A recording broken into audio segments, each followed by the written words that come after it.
पार्लिमानी secretary बराए सेहत नौशीन हामिद साहब ने हमें ज्वाइन किया है, उनसे भी बात कर लेते हैं। नौशीन साहबा, अब सबसे पहले तो ये बता दें कि हुकूमत ने फैसला किस बुनियाद पर लिया है? जाहिर है कुछ केसेस कम हो रहे थे, लेकिन अब 2 अगस्त से तवातुर के साथ केसेस बढ़ रहे हैं। गुज़श्ता 24 घंटों में भी 500 से ज़्यादा केसेस रिपोर्ट हुए हैं। कहने का मतलब है कि जब इतने महीने हो ही गए थे तो कुछ हफ्ते और इसको चेक किया जा सकता है। आप बताइए कि आपने किन चीज़ों को मलूज़े खातिर रखा ये फैसले लेने से पहले?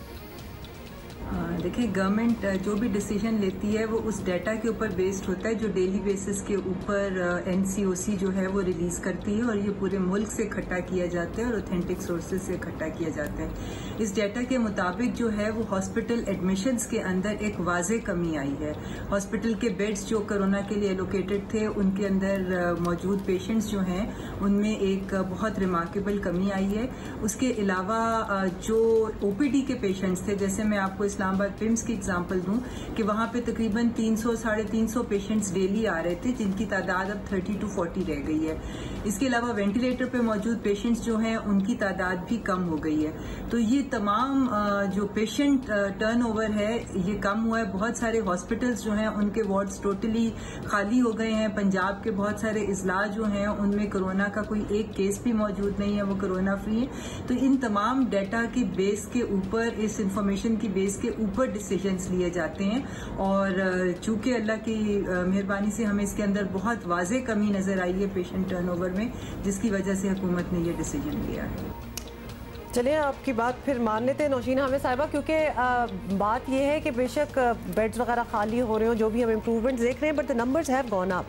मतलब अगर आप सिर्फ नंबर्स का फिगर आप देखें, अभी आप भी कोट कर रहे थे, तो they have definitely gone up. Eid के बाद कुछ राइज हमें नजर आया है। ईद के बाद भी मतलब देयर हैज टू बी एक इंक्यूबेशन पीरियड है, उतना पीरियड तो दे दें। तो अभी तो वो 2 हफ्ते जो हैं वो भी, but that's a never ending cycle. फिर ईद, फिर मुहर्रम, फिर रबीउल अव्वल, that's a never ending cycle. अच्छा, नौशीन साहब हमारे साथ मौजूद, तो बिल्कुल लिहाजा आपसे ये भी पूछ लेते हैं नौशीन साहबा कि डॉक्टर्स को हुकूमत के इन फैसलों पर शदीद तहफ़्फ़ुज़ात हैं। अभी हम डॉक्टर कैसे सज्जाद से भी बात कर रहे थे। खुदा न खास्ता उनके खदशात ठीक साबित हुए तो क्या हुकूमत एक बार फिर लॉकडाउन की तरफ जाएगी? कोई और ऑप्शन सोचा हुआ है? कुछ तो एक प्लान बी होगा सामने। डॉक्टर्स के खदशात अपनी जगह दुरुस्त हैं। अभी हमारे मुल्क से कोरोना गया नहीं है, कोरोना का खतरा टला नहीं है, और ज़रा सी बदएहतियाती जो है वो इसके दोबारा फैलाव का सबब बन सकती है।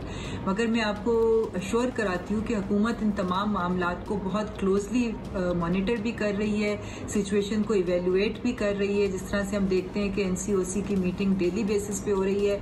तमाम मुल्क का जो है वो उसका एक स्क्रीन के ऊपर तमाम मॉनिटरिंग हो रही है। एक केस जो है वो रिकॉर्ड हो रहा है, ट्रेंड्स को देखा जा रहा है, जिन एरियाज में कोरोना केस रिपोर्ट होता है उन एरियाज को मार्क किया जाता है। तो मैं समझती हूँ कि जितनी क्लोज मॉनिटरिंग हो रही है कि हमें उम्मीद है कि अगर इसके अंदर जरा सा भी कोई इजाफा या फैलाव का खदशा नजर आया तो हुकूमत फौरी तौर पर जो है वो कोई इकदाम उठाएगी।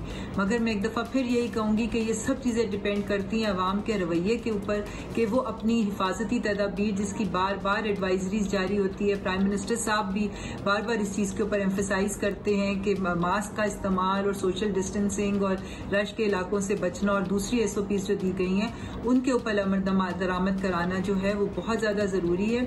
और अगर किसी स्टेज के ऊपर हमें ये लगा, हुकूमत ने ये महसूस किया कि कोरोना का ट्रेंड जो है वो बढ़ने की तरफ जा रहा है और फैलाव ज़्यादा होने लगा है, तो डेफिनेटली जो है वो लॉकडाउन का ऑप्शन जो है वो बिल्कुल मौजूद है।